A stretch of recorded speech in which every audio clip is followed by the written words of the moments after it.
श्रीमद्भागवत महापुराण के एकादश स्कंद में श्री दत्तात्रेय महाराज और यदु महाराज का संवाद वर्णित किया गया है। इस कथा के माध्यम से आप जानेंगे कि मनुष्य की आशाएं ही उसको कष्ट प्रदान करने वाली है। पिंगला जैसी गणका जब तक आशाओं में विधि रही तब तक वह रात्रि में सो न सकी, और जिस दिन उसने आशा का परित्याग कर दिया और भगवान में चित्त लगा लिया, उसी दिन से वह सुख की नींद सोने लगी। तो वीडियो को अंत तक देखें जिससे आपको कथा की पूर्ण जानकारी प्राप्त हो सके और हमारा प्रयास सफल हो सके। एक बार भगवान दत्तात्रेय जी यदु महाराज से कहते हैं कि हे राजन, मैंने 24 गुरुओं में एक गुरु वेश्या को भी बनाया। वह किस प्रकार बनाया, उससे मुझे क्या शिक्षा मिली, मैं आपको बताता हूँ। प्राचीन काल की बात है। विदेह नगरी मिथिला में एक वेश्या रहती थी, उसका नाम पिंगला था। उससे मैंने एक शिक्षा ग्रहण की जिसे आप सावधान होकर के सुनिए। वह वेश्या स्वेच्छाचारिणी तो थी ही और रूपवती भी थी। एक दिन रात्रि के समय किसी पुरुष को अपने रमण स्थान में लाने के लिए खूब बन ठन कर उसने 16 श्रृंगार किए और अपने दरवाजे पर खड़ी हो गई। उसको पुरुष की कामना नहीं थी, उसको धन की कामना थी। मन ही मन यह कामना करने लगी कि कोई धनी पुरुष मिलेगा और मुझे धन देगा, मेरा उपभोग करेगा। इस प्रकार जब आने जाने वाले उससे आगे बढ़ जाते तब फिर वह चिंता में डूब जाती थी। इस प्रकार उसके चित्र की यह दुर्दशा बढ़ती गई। दरवाजे पर देर रात्रि तक खड़ी रही, परंतु कोई पुरुष उसके पास नहीं आया और उसकी नींद नहीं लग रही थी। राजन, सचमुच आशा धन की बहुत बुरी होती है। धन की बाट जोहते जोहते उसका मोह सूख गया, चित्त व्याकुल हो गया। अब उसे इस वृत्ति से बड़ा वैराग्य पैदा होने लगा।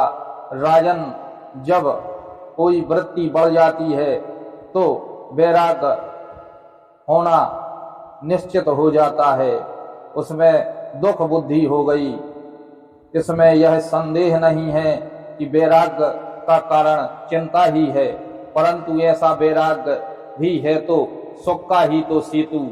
जब पिंगला के चित्त में इस प्रकार वैराग्य की भावना जागृत हुई तब उसने एक गीत गाना प्रारंभ कर लिया। राजन, मनुष्य आशा की फांसी पर लटक रहा है। इसको तलवार की तरह काटने वाली यदि कोई वस्तु है तो वह केवल वैराग्य है। आशाओं को वैराग्य से ही शांत किया जा सकता है। पिंगला गीत के माध्यम से गाने लगी कि हाय हाय, मैं इंद्रियों के अधीन हो गई। भला मेरे मोह का विस्तार तो देखो। मैं इन दुष्ट पुरुषों से जिनका कोई अस्तित्व ही नहीं है विषय सुख की लालसा करती हूँ।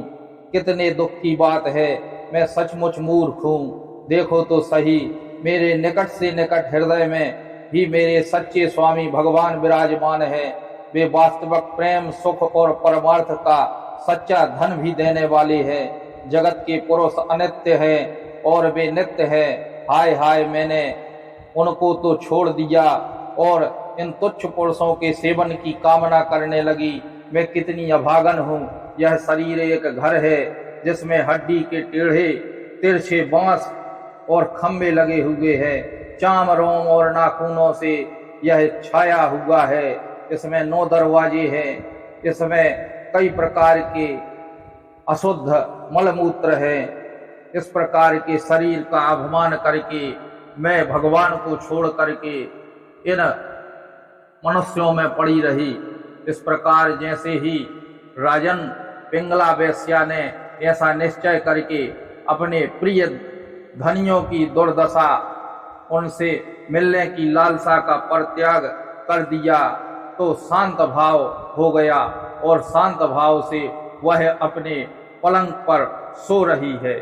और सचमुच आशा ही सबसे बड़ी दुख और निराशा ही सबसे बड़ा सुख है। क्योंकि पिंगला वेश्या ने जब पुरुषों की आशा त्याग दी तभी उसको वास्तविक सुख मिला और वह सुख की नींद सो सकी। तो इस प्रकार से आशा का परित्याग करने से ही परम सुख की प्राप्ति और परमात्मा की प्राप्ति हो सकती है। जब तक मनुष्य के मन में आशाएं लगी रहेंगी तब तक वह केवल परेशान रहेगा और सुख की नींद नहीं सो सकता है। तो इसी प्रकार से ज्ञानवर्धक जानकारी के लिए आप द शक्ति चैनल से जुड़े रहें और इसे अगली कथा प्राप्त करने के लिए सब्सक्राइब करें और कमेंट में जय श्री कृष्ण लिखना ना भूलें।